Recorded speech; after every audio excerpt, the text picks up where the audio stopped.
Ready for brand stories? Get inspired and learn from thought leaders, CEOs, business owners, managers, entrepreneurs, and experts who tell their brand stories and share their first-hand insights.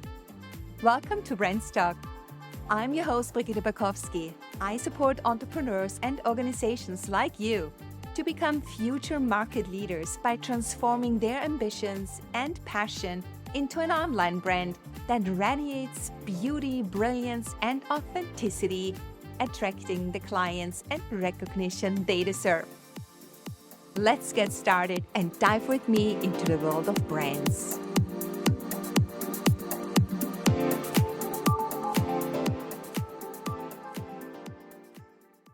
My guest today is Orly Zeewy.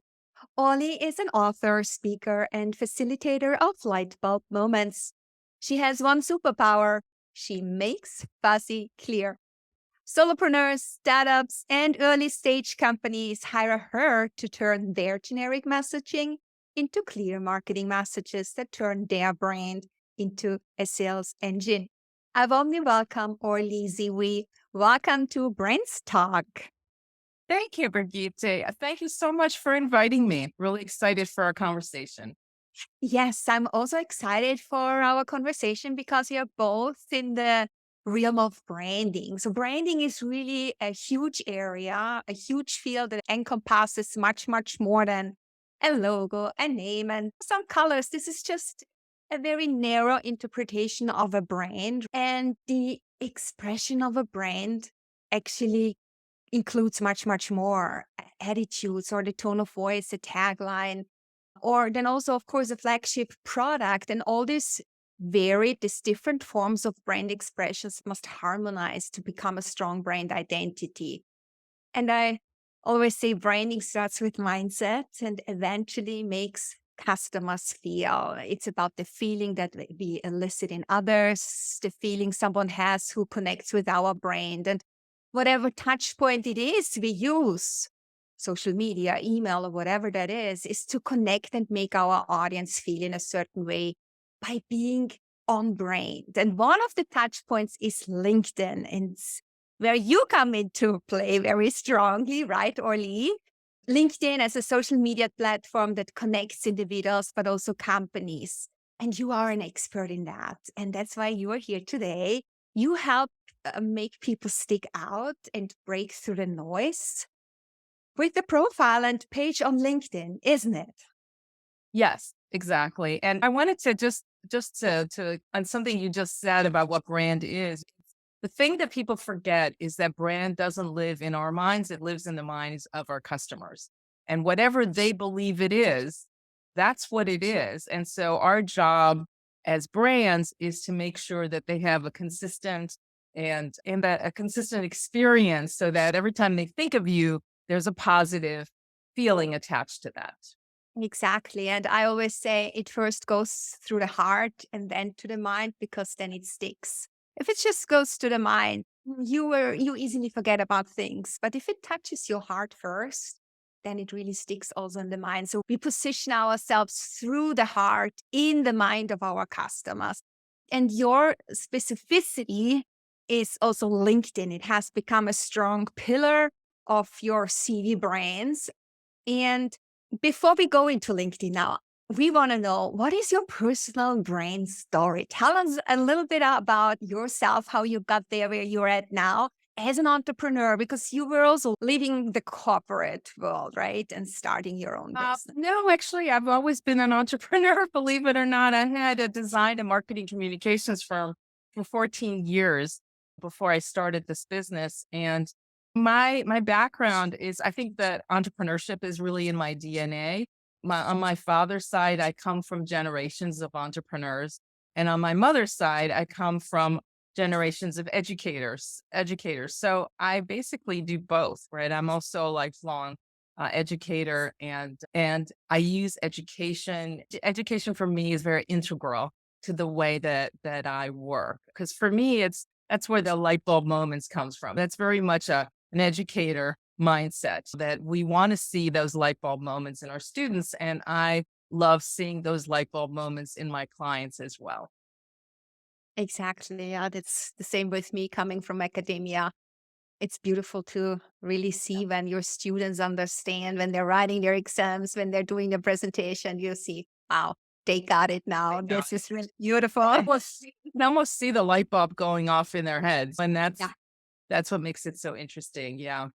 exactly, exactly. Okay, let's dive deep into LinkedIn because the first thing is when we are on LinkedIn, how do we start on this platform? How do we start building a profile and making it on brand? So, what does it mean being on brand on LinkedIn? Can That's you yeah. educating us on that? So, if someone says, okay, now I want to yes, I want to embark on my own entrepreneurial journey. Never really have used LinkedIn, but now I think LinkedIn is something I really need to be on as an entrepreneur. How do I start with that? First of all, let me just back up here with a couple of stats, right? So 8 out of 10 B2B leads come through LinkedIn. And so, and that's, for me, that's a reason enough, right, to be on LinkedIn. It's the first place that people go. They don't go to your website, they go to your LinkedIn profile.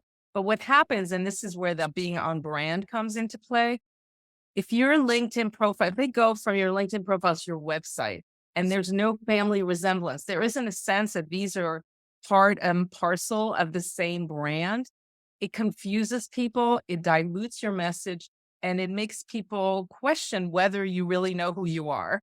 So, and by family resemblance, what I mean is it doesn't have to look exactly like your website, but there needs to be aspects of your websites. For instance, your banner, right? The banner is a great place to sort of remind people, yes, this is part of the same brand.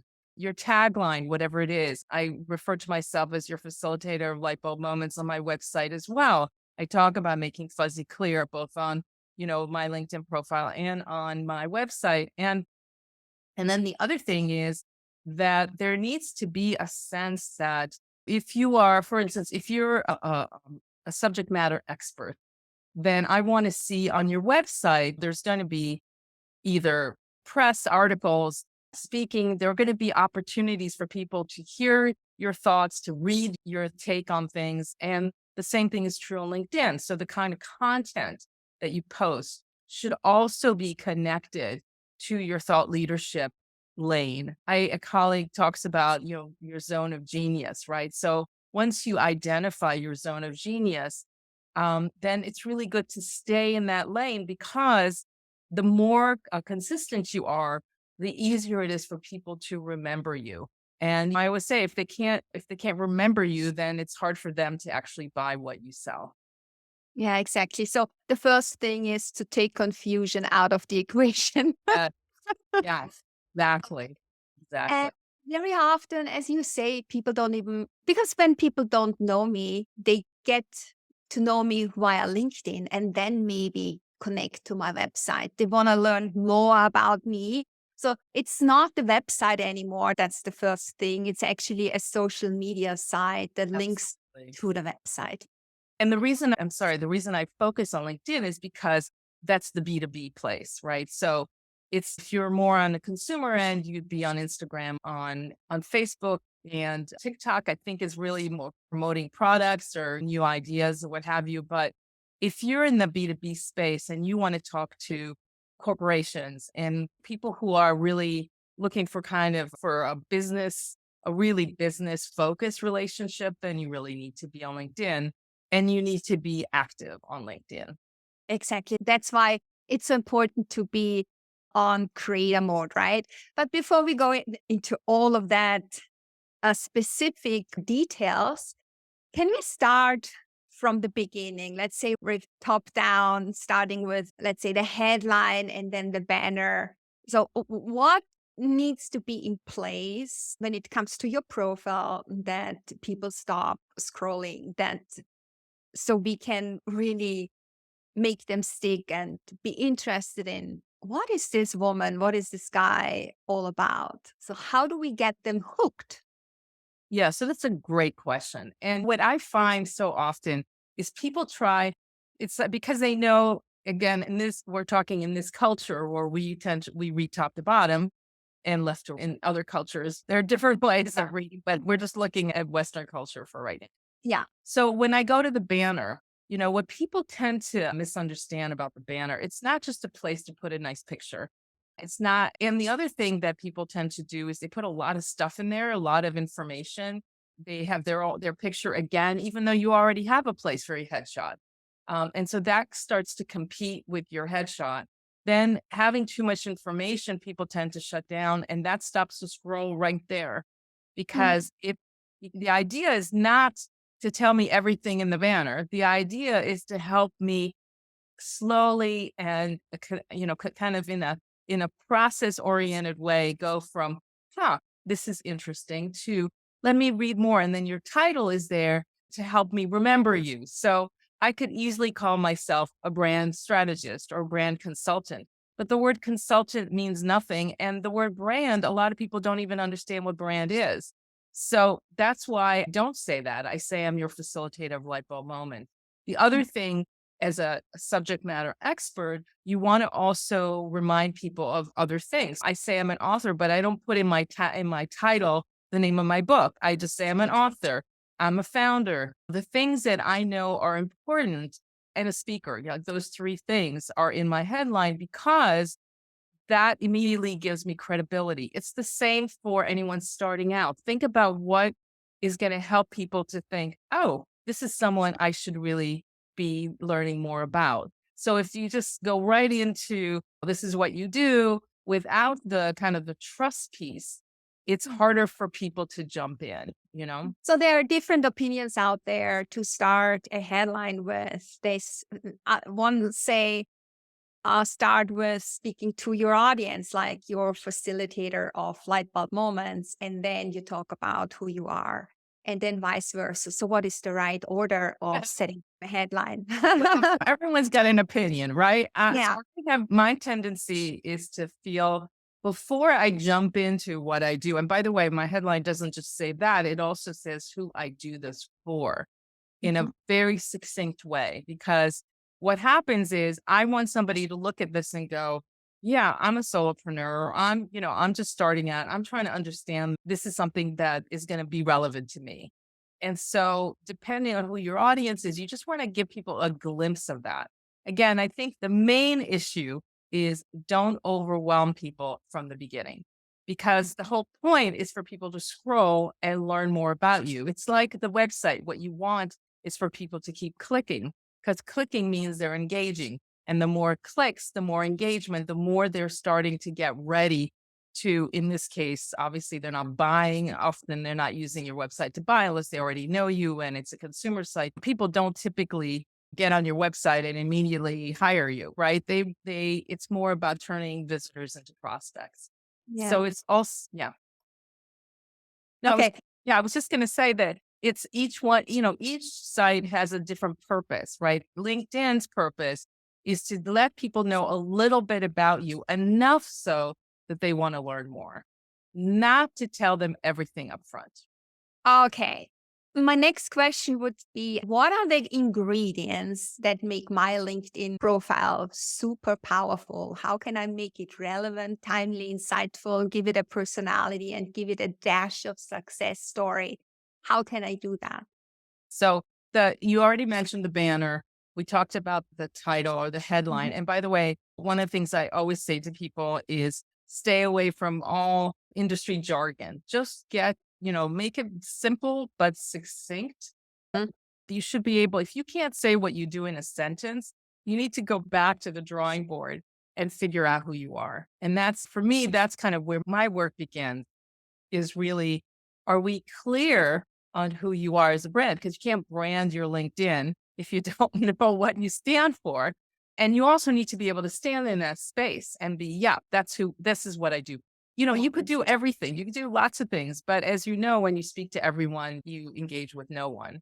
And so you want to be careful about that. And especially on the profile, it's about your personal brand. It's about you Right. as a person, you as the face of your company. Which is why the headshot should be close up enough to see. I mean, basically, head and shoulders. Not, no complicated background. I don't want to see like I've seen profiles where they have a picture of themselves in front of like their kitchen cabinets. It's no, because it's a professional site. So if you're going to invest in anything on in your LinkedIn, invest in a in a good headshot. It's really, really important. Mhm. Okay. So we have the photo, the headshot, we have the banner, we have the title, Yep. and then we move to the about section. About section. Yeah. And this is another big one where people tend to think of it like it's a selling page. So it's all about them. Here's what I've accomplished. It goes on and on. It's like, 15 bullet points or what have you.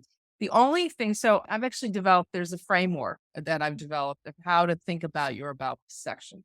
The first part is, that first paragraph should really be who you are, maybe something, give a sense of kind of how you came to this, or maybe a little bit about your past experience or why you established your practice. What is it that, something that shows like your passion and interest and your focus, right? And then the second paragraph is show me, don't tell me, right? Don't tell me how great you are and how wonderful everything is. Show me by an example. Show me by saying, here I work X, I work with X and X. This is what we did. This is what they got. And very brief, again, very brief. I think no more than 5 paragraphs. And the third paragraph would be anything else. Like, if you've spoken at places, you've done a TED Talk, for instance, if you've published a book, if you've done something that, again, it should be in your lane, right? So sometimes it makes sense to also talk about things you do on the side. I've had people who, for instance, they're very involved in their children's school and they've built this whole program and they're bringing, they're doing something that's very high level that shows their leadership capability because that's their zone. And then the last thing, and education, by the way, here's people always ask me about that, right? Because unless you've got, an advanced degree and or have graduated from a well-known school or have a degree in something unusual or there's something about this, right? But if you had 2 years in community college and you're trying to position yourself as a leadership expert, I would tell you not to put it in there. Not that there's anything wrong, by the way, with going to community college, but remember, we want to tell a cohesive story. So and I'm just using a subject matter expert as an example. If your expertise is in leadership, then you want to talk about the fact that you're on boards, that you've volunteered at whatever, something that you're really passionate about, or you have a certification. That's the place for that. And then the last piece that should always be on your about section is a call to action. People forget that you got me here. If I'm reading this, my next question is what's my next step, right? What do I do now with all this information? And it's not just, oh, if you want to chat, contact me. Nobody's going to go look for your contact information. They're already here. And we are in a time where in this digital age where, our attention span is on average around 6 seconds. I'm not going to leave this page and go find you. Usually for me, it's if you're ready to make your fuzzy clear, let's talk. And here's a link to my calendar, right? It's that kind of immediacy. So it makes it easy for somebody to just jump into your calendar and book time with you.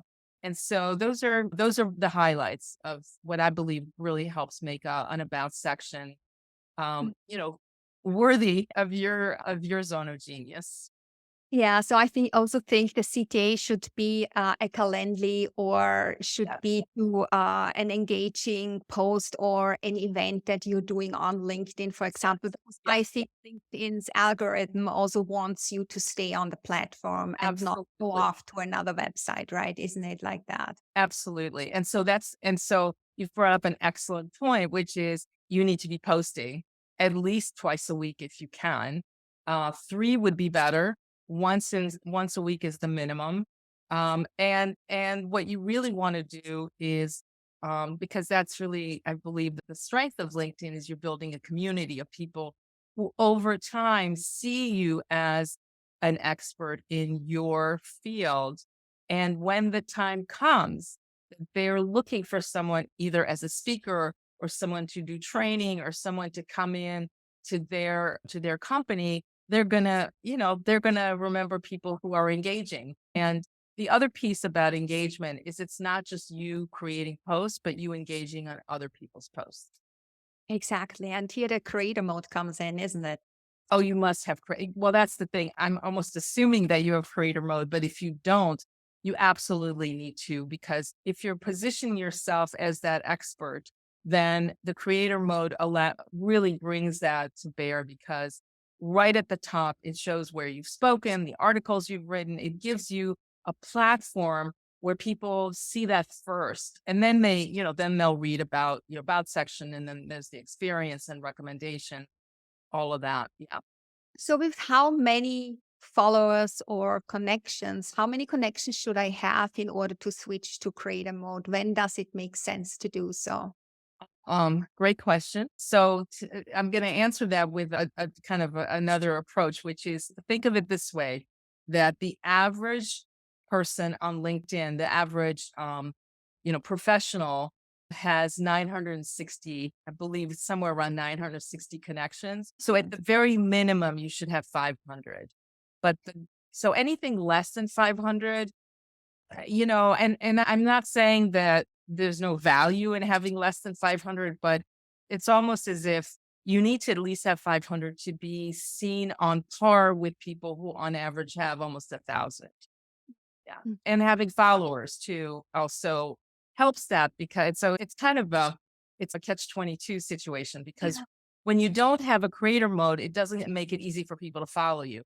Once you go into creator mode, then people can easily follow you, and that starts to build your people. It kind of it elevates your profile Mhm, once you mhm. start getting followers. But yeah, Okay. So, at least 500. at least Eh, 500. Yeah, Yeah. And there's another thing. We have talked about our website and we have talked about LinkedIn, and there needs to be a connection as well. And I correct. think there are, especially when you start out and you're not there with 500 connections and you're finding your place on LinkedIn, and then you're wondering, how do I connect this and that and my website? There needs to be a page as well that is integrated to the profile. So a LinkedIn page, a company page. Otherwise, you will not get the icon That's exactly. on your Exactly. timeline, on your education, and on your experience timeline. What's your take on that? How important is that to have that backup of a company page? Because on the company page, then you connect to your website respectively. You have also the contacts Right. in your profile where you enter all the other pages that you can be visible or that are representing your brand as a brand element, isn't it? Yes. Oh, it's very important. And even if just all you really need to do, again, as a solopreneur, just every once in a while, you have a post, you just throw it onto your company page. But yes, you're absolutely right that having the company page allows you to then use your logo. And this is the other thing I would also suggest: if you don't have one, you should have one, because otherwise, you just get this kind of grayed back square. And, it's again, it's all, so much of this is about perception. So you Yes. want to be taken as seriously as an expert, as an industry leader, as a thought leader, as someone who really is an expert in their field. You want to make sure that everything is buttoned down. There's another piece to this, which is recommendations, which a lot of people don't really think about that much, right? Yeah. I have it's like an 80-20 rule on that. You need to also give recommendations, not just take recommendations. But if you have, and this is when it gets kind of interesting, if you have 2,000 followers and you have no recommendations, that's a red flag for me. Mm. I want to, you want to have at least 15 recommendations and maybe give five, or have 25 and 10, something like that kind of percentage. And the reason is because when people want to know what it's like to work with you, your recommendations are doing the work for you. Yeah. And Mm. often I don't even need to get recommendations. I say to people, you want to know what it's like, read my recommendations on LinkedIn. And of course, the best time to ask for recommendations is right when you finish the project and people are really happy. And they will absolutely write it for you. But remember, there's a window. and the window closes. And if you wait too long, they have moved on to the 20 other things they're doing and they're not thinking about you. Would say it's just before you finish the project, it's the right time to ask for it. Because you're asking permission. That's the other thing. You're absolutely right. Right at the end of a project. So they're kind of prepared and thinking, oh, yeah, when this project is over, then I will do that. And then, of course, if you have recommendations on there already, it's easier for someone to write you one. All right. So that is already a lot of information that you have provided us with. And so you are an expert on the profile. And what is it about the engagement? Because the posts are also part of our profile. It's we are content creator, we are posting, but we are also commenting on posts. So how is it about this engagement? Because engagement is the golden ticket when it comes to being a creator, building a community, engaging with people, building trust. What is your take on engagement basically? How often should I comment on other posts? Should I comment before I post my own post and comment afterwards? How many comments? Is there a rule of thumb? How do you see that? Well, let's back up first by you need to have at least 500 connections. Yeah, yeah, yeah. Because if you don't have enough connections, then you're not really, so the first step before you get to engagement, you need to build your connections. And by Mhm. connections, make sure that they're people who are high level connections, not just connecting with everybody.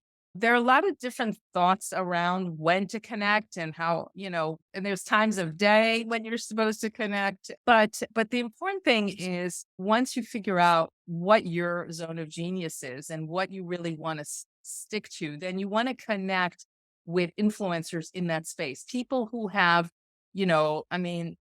tens of thousands of connections. I believe that the maximum connections you can have on LinkedIn is 63,000, I believe, but I'm not sure. And I think everything above is the following, as you can follow them. Right. So that But that you like 130,000 followers. right, exactly right. You can have lots of followers. So you want to look for those people who are speaking to or somehow adjacent to the kinds of things that you speak to. And when you comment, first of all, make sure you always tag the original post. Make sure, when you post, you want to tag people in your post because that also elevates your post and gets more views on it. But, now it's like when people mention me in their post, always make sure that you thank them, make sure they refer back to something. This is about building communities. So it's not about selling yourself on LinkedIn. And people are very wary of that, of the sense that you're always selling or trying to get people to do something. Really, what you want is to build awareness for who you are, what you speak on, and for people to start thinking of you when they are looking for someone. Yeah.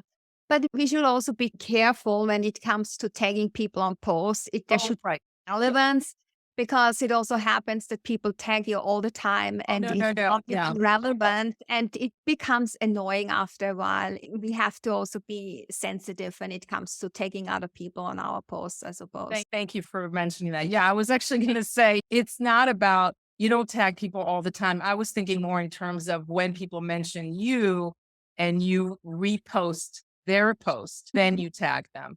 But yeah, what I find is, first of all, you want to make sure that people are okay with you tagging them, but not on every post, and only when it actually is relevant to them. Somebody just tagged me on a post where they had a whole bunch of people. And I just, it's not that I don't want to respond, but I have to think about what to say. And if it starts to feel like it's work, people aren't going to want to do that. So yes, you absolutely want to be careful about that. Something else, when you're connecting, especially on laptop or on desktop, then we get the note, would you like to leave a note? So how important do you feel writing a personal note? Because I always do that. Always.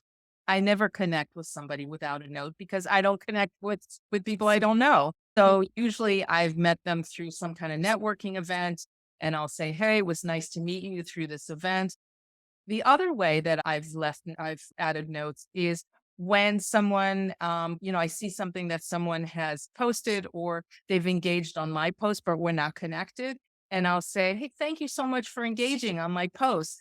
I took a look at your profile and thought we should connect. Take a look at mine. Let me know if you agree. Right. So it's very warm and personal, and it's not, I'm not trying to sell you anything. I mean, as you know, the worst kinds of notes are, I don't know who you are, and you're already selling me a program or something. And they're like, oh, we could help you with X. They haven't even looked at my profile. Yeah. And that's an easy way to connect. When we go through our own posts or through other posts and someone liked it or commented on it, that's a very easy way to, yeah, to start a conversation and to get connected. And there is also this social Saturdays nowadays. I don't know whether this came across Not yet. your, What is that? or several people started with hashtag social Saturday, getting together with people, connecting people, and it's a wonderful way of how to engage and start connections and start relationships. Yeah, I will invite you to the next one. Oh, yes, I would love that.